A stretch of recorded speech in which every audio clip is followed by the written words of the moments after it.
Olá, pessoal, tudo bem? Vamos dar continuidade à aula, né, que nós estávamos falando sobre a corrida espacial. E a gente não pode falar de corrida espacial, a gente não pode falar sobre o que vem acontecendo, né, nesses avanços tecnológicos, se eu não falar também em relação aos tripulantes das naves, né, que são os astronautas. Então, nessa aula, nós vamos falar dos astronautas, quais foram as consequências da corrida espacial, quais foram os problemas que foram obtidos depois de toda essa guerra, né, entre a União Soviética e os Estados Unidos, para saber quem eram os principais, né, os maiores em relação à corrida espacial. Vamos conversar um pouquinho também sobre lixo espacial, quais são essas consequências, o que foi que aconteceu em relação a isso, o que isso traz de ruim para o nosso planeta, para o meio ambiente, para nós seres humanos. Então, a gente vai começar conversando um pouquinho sobre os astronautas, né? Então, muitas naves, como a gente viu, né, eles teve tripulações. Para que houvesse a tripulação de pessoas, a gente teve a primeira tripulação, né, que foi com um ser vivo, que foi a Laika, né, que foi a cadela, que foi a primeira vez no espaço. E a partir daí, né, as pessoas começaram, então, a fazer vários mecanismos para que homens e pessoas pudessem ir até o espaço. A consequência disso é que, quando a gente vai, olha a gente, né, tô querendo ir. Quando as pessoas vão para o espaço, né, o astronauta, no caso, eles ficam muito expostos à radiação. Então, todo o aparato de roupas, todas as estruturas que ele tem que ir, tem que ser formulada para isso. A maioria dos astronautas, né, os antigos e até os mais novos, eles sempre dizem que tem algum problema de saúde relacionado à incidência e à exposição à radiação.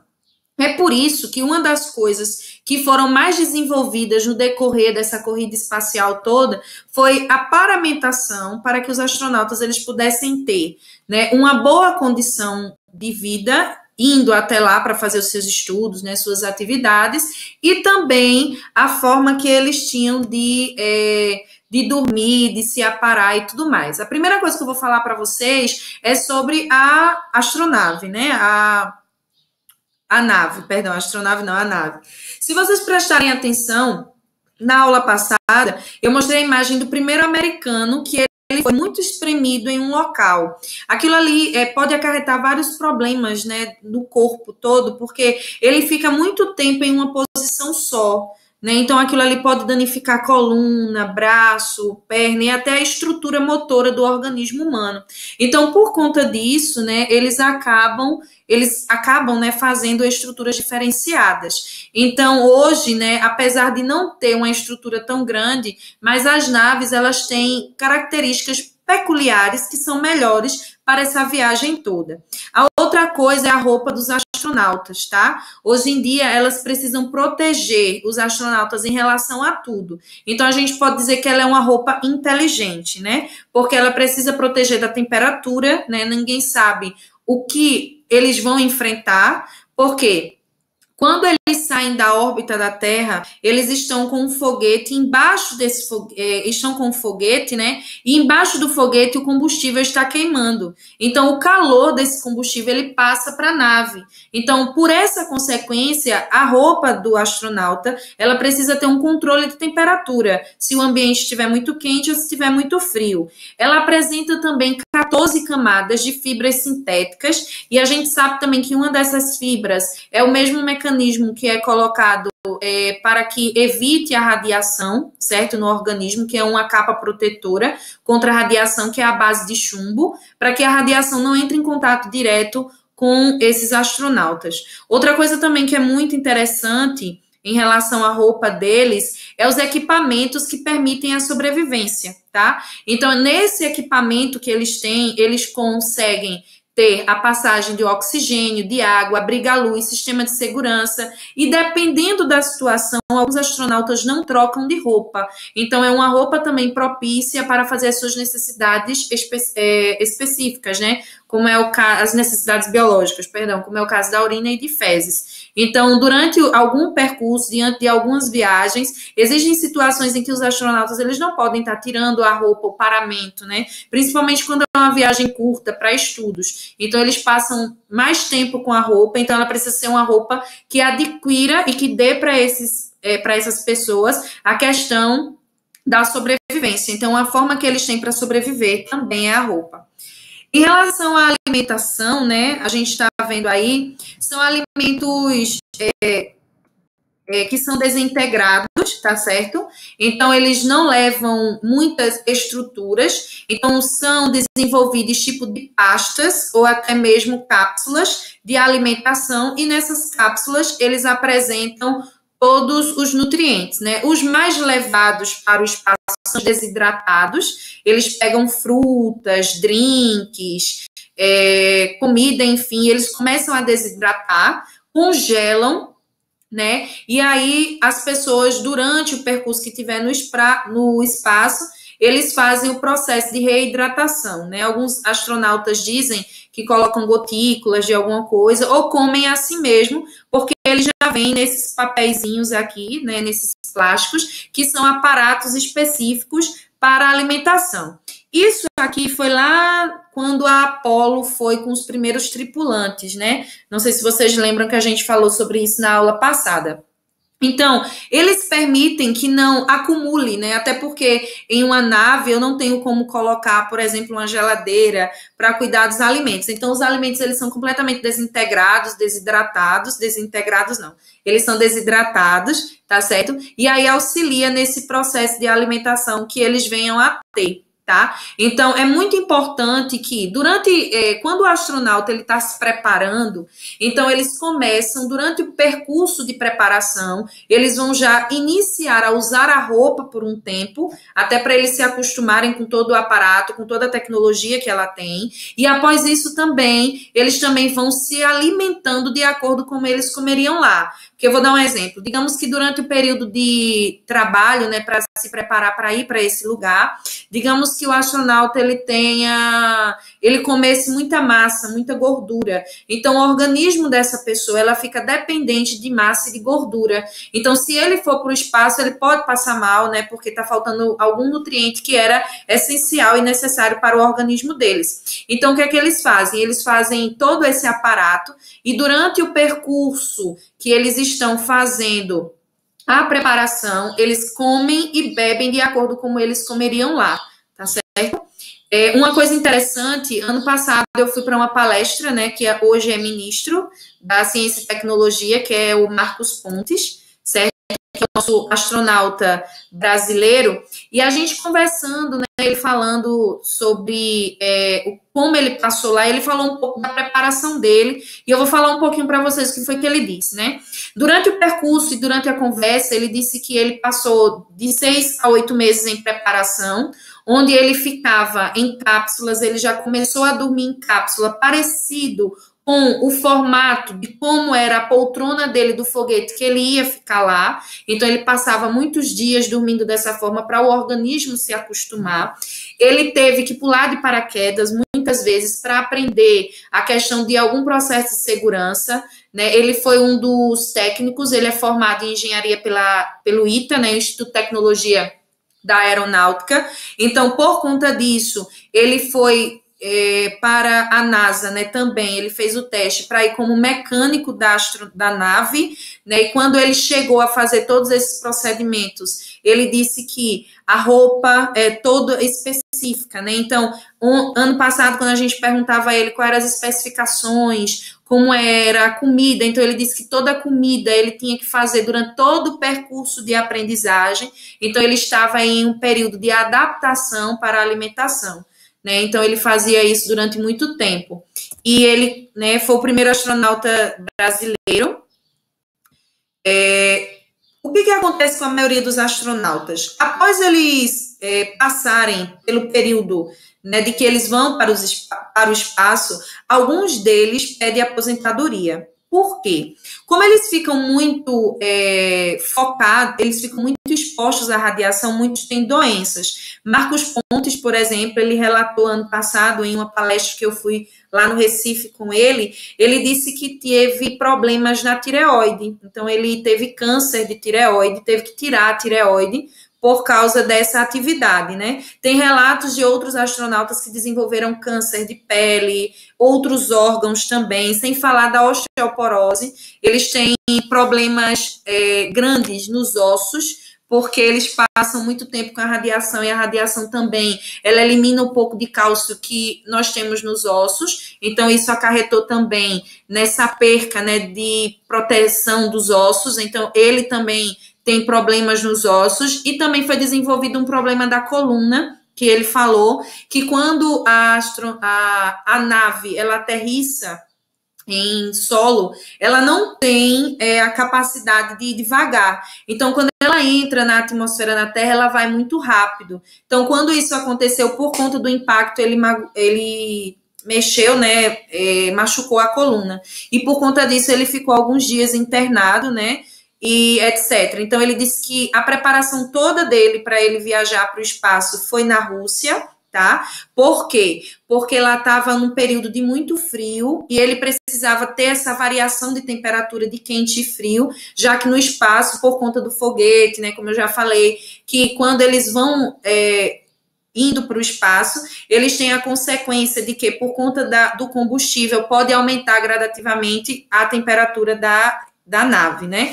E aí ele se aposentou, né? E por conta disso, ele também recebeu baixa no seu posto, porque ele também era da aeronáutica, né? Como eu já falei, ele era engenheiro da aeronáutica e ele era um dos que organizam aviões e etc, tá? Então, essa foi uma grande experiência. Outra coisa que eu gostei muito do que Marcos Pontes falou, e a gente ficou muito curioso, foi em relação à alimentação e as necessidades especiais. Então, ele disse que lá não tinha um local específico, não era um banheiro, mas era uma estrutura, né, onde ele fazia as necessidades as necessidades biológicas. E muitas vezes, como não tem água, eles têm lá um reservatório onde eles tomam a urina. Então, o que é que eles fazem? Dentro do foguete tem uma estrutura que faz o tratamento da urina para tirar algumas impurezas, e aí a água deles é a urina, certo? Então, eles não têm água, eles não levam água, até porque é uma estrutura muito grande. Como é que eles faziam para se banhar, né? Então, eles levam como se fossem lenços umedecidos, né? Ou eles pegam um pouco de água que tenha na nave, que não é muito, mas para fazer algumas atividades, para hidratar, por exemplo, o alimento. Então, eles vão e passam na pele com toalhas. Então, o período que Marcos Pontes ficou no espaço, ele passou um tempo também sem tomar esse banho que nós conhecemos de chuveiro e tal, né? Então, o banho dele foi mais com toalha, limpeza higiênica dessa forma, né? E o lixo que eles produziam na nave eram lançados no espaço. E já já a gente fala sobre isso, tá? Até hoje, a gente tem alguns planetas que foram explorados, tá? Então, muitos dos planetas, eles não receberam seres vivos, né? Eles recebem sondas ou aparelhos robóticos para que esses planetas eles possam ser investigados, né? Então, muitos desses corpos celestes têm atmosfera, relevo, clima diferenciados, que não tem como, né, um ser humano ou um ser vivo ele fazer essa movimentação. Então, por conta disso, muitas astronaves, muitas estruturas, elas são modificadas, tá? Então, para que o homem não vá até lá, eles mandam sondas, robôs, que fazem a pesquisa e mandam as informações através de fotos e imagens. Os satélites, né, os satélites artificiais, eles ficam ao redor do nosso planeta e é por conta dele que a gente tem hoje internet, televisão, telefone. Então, eles nos ajudam, né, a mandar a comunicação para nós. Então, eles fazem a transmissão de sinais. Então, os satélites, ele tem a função para nós aqui de fazer a transmissão de sinais. Porém, esses satélites, eles não são eternos. Então, existem satélites que estão na nossa órbita, né, e que, na verdade, ele está por muito tempo, mas eles já estão inativos, eles já não funcionam mais, né? E a gente pode falar também dos aparelhos de GPS, que é um sistema de posicionamento global, e esse aparelho, que é um exemplo de como acontece a passagem de informações pelos satélites, eles são atribuídos através, né, eles enviam e captam mensagens, chega, né, e aí ele tem o posicionamento do satélite que tira a foto do ambiente. É por isso que a gente tem, por exemplo, no celular o Google Maps, a gente tem outras estruturas, né, como que nos levam, né, que são GPS que nos levam e muitas vezes mostram a imagem do lugar, como o Wave também. Por que tudo isso, né? O Waze, né? Porque ele nos ajuda, ele tira a foto real e transforma, né? Isso é função de robótica, né? Professora de robótica de vocês pode falar com melhor prioridade, porque ele faz uma programação. Aí o que acontece? Quando eu coloco o nome de uma rua ou de uma localização que eu queira chegar no meu GPS, então ele manda uma comunicação para o satélite faz um cálculo à distância e manda para mim essas informações. E aí eu tenho o posicionamento geográfico de onde eu quero chegar. Né? Isso são aparatos tecnológicos, né, que são desenvolvidos com o passar do tempo. Aí tem uma imagem basicamente de como os satélites eles ficam, né, agrupados. Então, na verdade, nós temos milhares de satélites que estão distribuídos no espaço. Como a gente já viu antes, né, eles são artificiais, é feito por nós seres humanos que são colocados em órbita da Terra com a função de efetuar várias atividades, seja ela tirar fotos, seja ela mandar informação ou comunicação. Por conta do excesso de satélites e de coisas que nós mandamos para o espaço para estudar, nós temos hoje um acréscimo gradativamente do lixo espacial. O que é lixo espacial? É tudo aquilo que não precisamos mais e que fica em órbita do nosso planeta, que são os detritos, né? Detritos que ficam lá em volta do nosso planeta. O que acontece? Vou dar um exemplo. Digamos que foi lançado um satélite para colocar a TV analógica, que era aquela TV que a gente tinha antes. Hoje, nós temos a TV completamente digital. Então, aquele satélite que estava lá, que era propício para mandar as informações analógicas para o nosso planeta, ela não serve mais.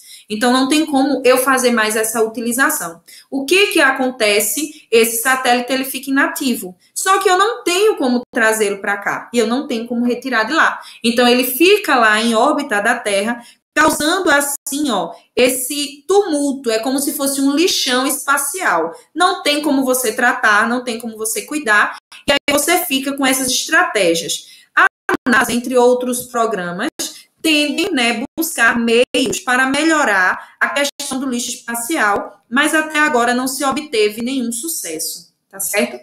Então, a gente tem aqui, como é que acontece a poluição? Isso é uma imagem, é uma simulação gráfica, certo, de como está, mas as imagens reais são dessa forma, e aqui a gente tem a quantidade de lixo que existe em cada local. Então, a gente tem aproximadamente 13 mil satélites que estão em órbita atualmente. Desses 13 mil, 3,5 mil deles ainda estão funcionando, o restante não funciona. Então, de todos os satélites que eu tenho, apenas 3,5, né, 3.500 basicamente, satélites estão funcionando. Os outros 13 mil não tem mais função nenhuma, então estão lá na órbita. 22 mil são detritos maiores do que uma bola de tênis, né, que está ao redor. Isso é peças, restos de foguetes que foram lançados, tá certo? 2 mil são pedaços, né, que foram acrescentados na órbita dos planetas, então, por exemplo, fragmentos de outros planetas, outras situações.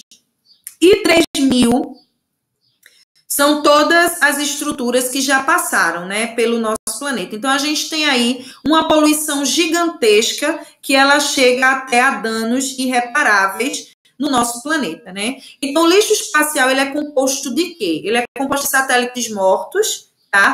Foguetes, tanques de foguetes que ficam inúteis. Por quê? Quando os astronautas, eles elevam, né, os foguetes, quando eles chegam a determinada estrutura, uma determinada situação, acontece de que aquele foguete, ele perde o tanque de combustível, porque aquele combustível, naquele momento, não vai necessitar mais. Então, aquele tanque de combustível, ele fica solto no espaço, né? Ferramentas perdidas por astronauta, por exemplo, tem astronautas que vivem em órbita na Terra para fazer algumas atividades. E diante de algumas situações, né, eles podem perder ferramentas, estruturas e até o lixo que eles produzem lá, como o plástico do alimento, tá certo? Como as fezes que são lançadas também no espaço, tá? A gente também lascas de tinta e de material particulado, que são provenientes desses materiais que a gente viu falar agora, satélites mortos que não estão mais ativos, e fragmentos que são gerados pela colisão. Como muitos satélites e muitas estruturas estão muito próximas uma da outra, então, às vezes, acontece a colisão, e após essa colisão, certo, esse material que se quebra, que se deteriora, ele fica no meio ambiente, causando esses danos. Tá certo? Então, o lixo espacial, quais são os danos que ele causa? Ele causa porque ele pode, pela força de atração, ele pode cair em órbita, ele pode vir para o nosso planeta, e aí ocasionar N problemas, várias situações que podem causar problemas no futuro, como acidentes, por exemplo, tá? Existem aí relatos de que alguns materiais, alguns pedaços de materiais já caíram no mar, né? Graças a Deus que foi no mar, então não trouxe tantos danos. Mas já pensou se algum material desse possa cair em cima de alguém, né, ou de uma casa, então ele pode trazer danos irreversíveis, tá certo? A nossa aula de hoje conclui, né, a nossa corrida espacial, tudo que está relacionado ao espaço. Então, espero que vocês tenham gostado, tá? Como atividade, eu peço que vocês façam o exercício do capítulo 3 do livro, e próxima aula a gente faz a correção em conjunto. Um beijo para vocês, fiquem com Deus, bons estudos e até a próxima, se Deus quiser.